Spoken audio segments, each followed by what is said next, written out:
Stalker 2 is Tarkov Skyrim. I want you to experience the game as I did and get that same feeling, so I'll be spoiling as little of the game as possible for those who have yet to experience it for themselves. Full disclosure, I've installed some mods that I feel are in line with the vision of Stalker. I might be a total newcomer to the series, but after playing through the Lesser Zone I realized I can make a few changes to enhance the overall immersive experience that Stalker 2 already is. All links will be in the description.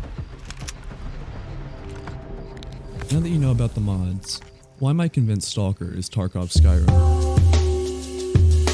Nah, just kidding, we're not doing that Vsauce stuff.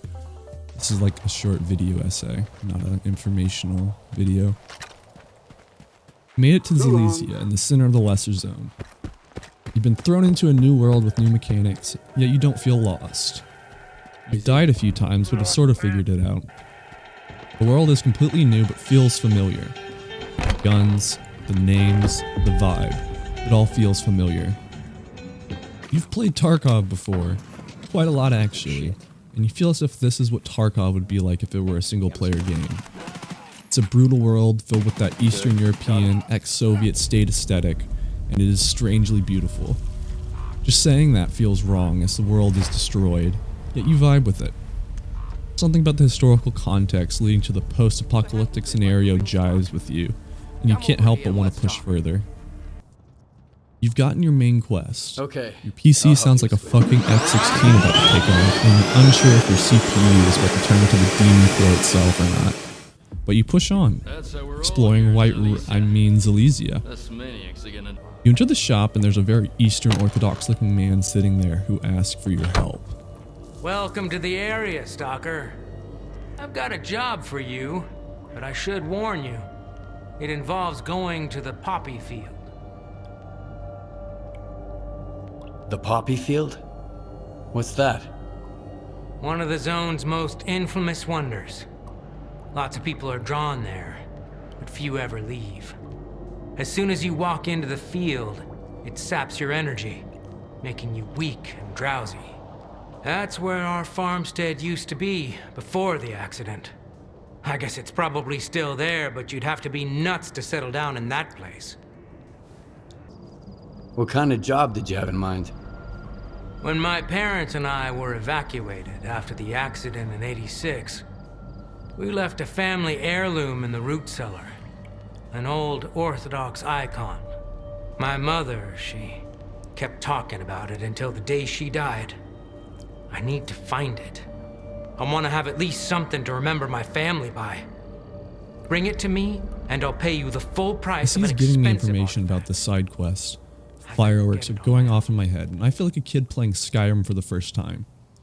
I can only think to myself, this is literally a Skyrim quest, but in Tarkov.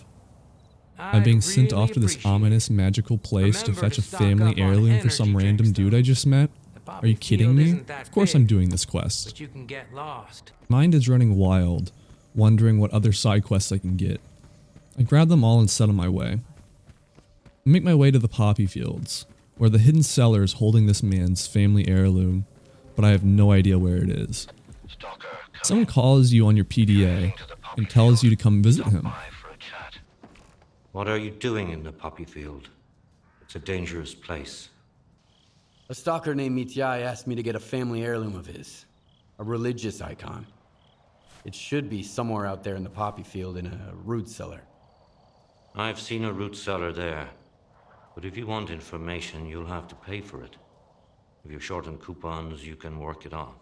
He offers to tell you where the cellar is, for payment of course, but you're a Chad so you tell him to fuck off and you'll find it yourself.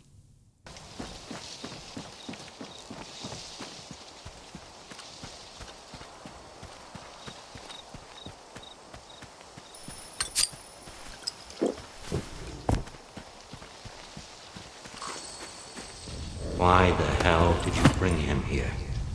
He ain't gonna wake up. Maybe we could wake him up with an energy drink. I tell you, he ain't waking up. I've seen this before, lots of times. Just leave him be. It ain't the worst death in the world. Sure is slow, though.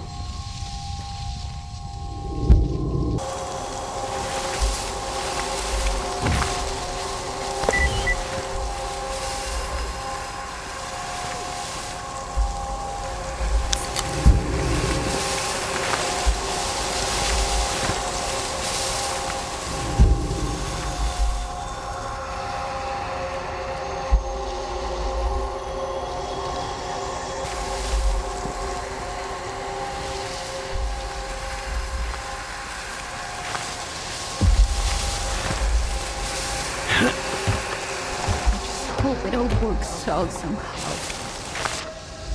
Once you find the cellar, having experienced the bizarre, anomalous poppy field, you find the last stalker the Eastern Orthodox man has sent. However, he won't be as lucky as you.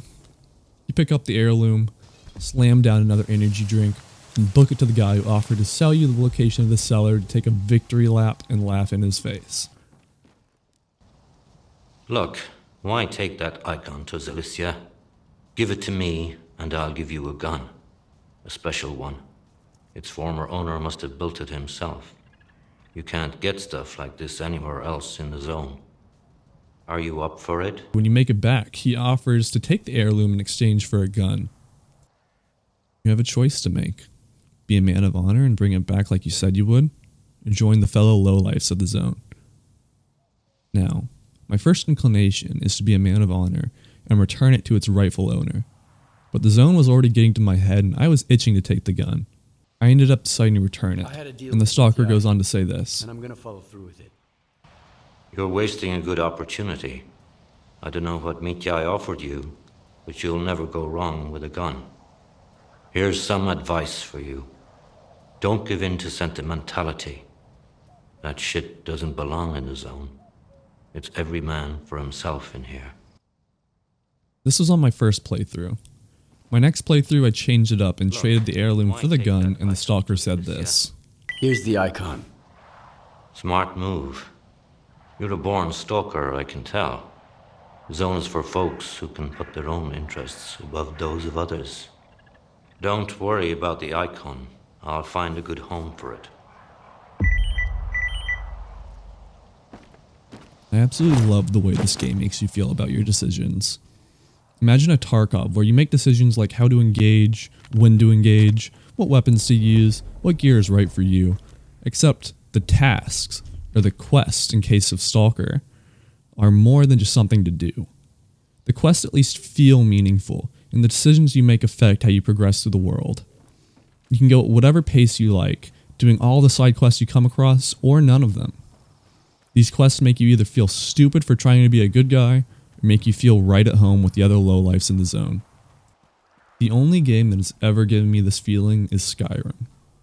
That feeling of wonder, going in completely blind and discovering everything on your own for the first time. Despite the flaws of Stalker 2, I love it. It's a familiar setting, but it's completely new to me. And I get that one more turn feeling like you get from Civilization games, except it's just one more quest. Thank you for sticking around to the end of the video. I've been totally immersed in the world of Stalker. It's just a feeling I haven't gotten since I played Skyrim for the first time.